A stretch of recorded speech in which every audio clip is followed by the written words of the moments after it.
Seperti diketahui, muncul desakan agar Polri menonaktifkan Ferdi terkait kasus penembakan di rumah dinasnya yang menewaskan Brigadir J.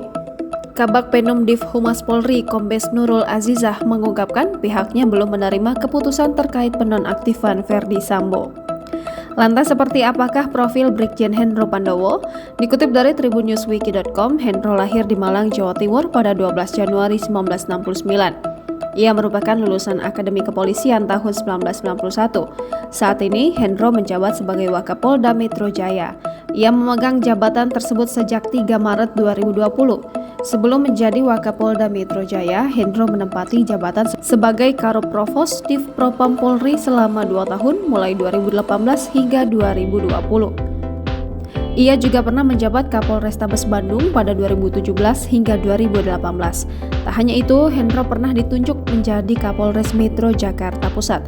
Dalam karirnya, Hendro pernah menangani kasus besar seperti bom bunuh diri yang terjadi di Sarinah Tamrin, Jakarta Pusat pada tahun 2016. Kala itu, ia bersama tim Polda Metro Jaya dan Densus 88 Anti Teror mengungkap kasus bom bunuh diri yang sempat membuat heboh masyarakat.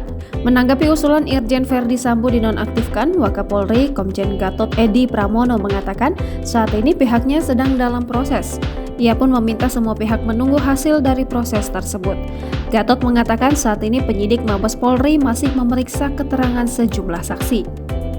Gatot menyebut Polri akan bertindak secara profesional, transparan, dan akuntabel dalam proses penyelidikan.